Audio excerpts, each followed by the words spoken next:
ഞങ്ങൾ ലോ കോളേജിനകത്ത് പഠിക്കുന്നത് കേട്ടോ. നീ അധികം കോളേജിൽ പഠിച്ചത് തിണ്ടപിടിക്കുമായിട്ട് വരാനാണെന്നുണ്ടെങ്കിൽ എറണാകുളം ജില്ലാ കോടതി വളപ്പിലുള്ള ബാർ അസോസിയേഷൻ കോമ്പൗണ്ടിൽ SFI വിദ്യാർത്ഥികളും അഭിഭാഷകരും തമ്മിൽ ഏറ്റുമുട്ടി. ഒരു അഭിഭാഷകന് തലയ്ക്ക് പരിക്കേറ്റ് അവിടെ ചികിത്സയിലുണ്ടായിരുന്നു. ഇദ്ദേഹത്തിന് നേരെ ആക്രോശത്തോടെയാണ് SFI നേതാക്കൾ ഓടിയെടുത്തത്.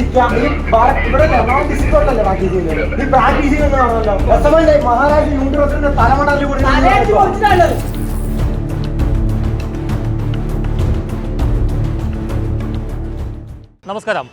എറണാകുളം ജില്ലാ കോടതി വളപ്പിലുള്ള ബാർ അസോസിയേഷൻ കോമ്പൗണ്ടിൽ SFI വിദ്യാർത്ഥികളും അഭിഭാഷകരും തമ്മിൽ ഏറ്റുമുട്ടിയിരുന്നു. ഈ ഏറ്റുമുട്ടലിനെ തുടർന്ന് ഇരു കൂട്ടർക്കും പരിക്ക് പറ്റിയിരുന്നു. പരിക്ക് പറ്റിയതിന് ശേഷം അഭിഭാഷകരെയും വിദ്യാർത്ഥികളെയും ആദ്യം പ്രവേശിപ്പിച്ചത് എറണാകുളം ജനറൽ ഹോസ്പിറ്റലിലാണ്. ജനറൽ ഹോസ്പിറ്റലിൽ ഇരുഭാഗത്തു നിന്നുമുള്ള ആളുകൾക്ക് ഈ ശുശ്രൂഷകളൊക്കെ നൽകി. ഇതിനിടയിൽ ഒരു അഭിഭാഷകന് തലയ്ക്ക് പരിക്കേറ്റ് അവിടെ ചികിത്സയിലുണ്ടായിരുന്നു. ഇദ്ദേഹത്തിന് നേരെ ആക്രോശത്തോടെയാണ് SFI നേതാക്കൾ ഓടിയെടുത്തത്. പോലീസ് കൃത്യമായി അവിടെ ഇടപെട്ടത് കൊണ്ട് വലിയ അനിഷ്ട സംഭവങ്ങളൊന്നും തന്നെ നടന്നില്ല. നമുക്ക് ആ ദൃശ്യങ്ങളൊന്ന് കാണാം. ഞങ്ങൾ ലോ കോളേജിനകത്ത് പഠിക്കുന്നത് കേട്ടോ.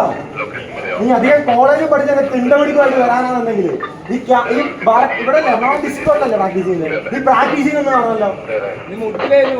മഹാരാഷ്ട്ര യൂണിവേഴ്സിറ്റിയുടെ തലമണലിൽ കൂടി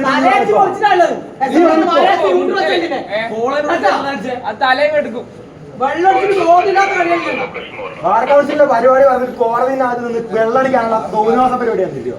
ഒരു പെൺകുടിനെ കയറി പിടിച്ചത് നീ.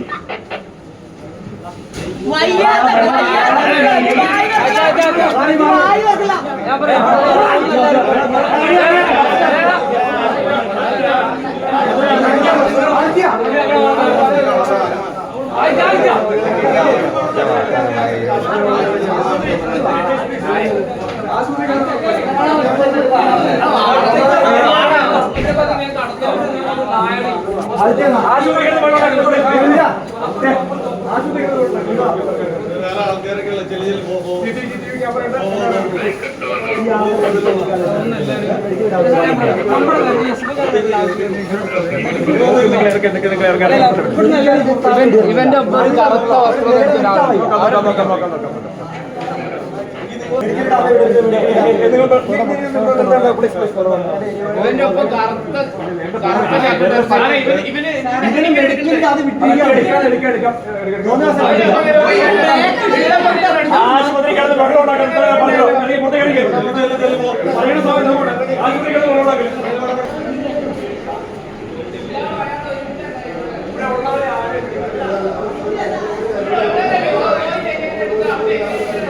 എന്തായാലും ഈ കോടതിയും മഹാരാജാസ് കോളേജും ഒരു മതിലിൻ്റെ അപ്പുറവും ഇപ്പുറവുമാണ്.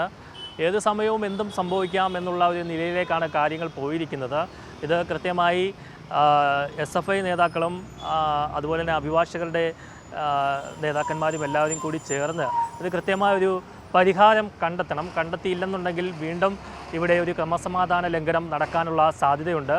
അതുകൊണ്ട് എത്രയും വേഗം തന്നെ ഈ ഒരു സംഭവത്തിന് പരിഹാരം കാണണമെന്നാണ് ആവശ്യം. കൊച്ചിയിൽ നിന്നും അഭിഷേകറിനൊപ്പം R. പിയൂഷ്, മറുനാട് TV.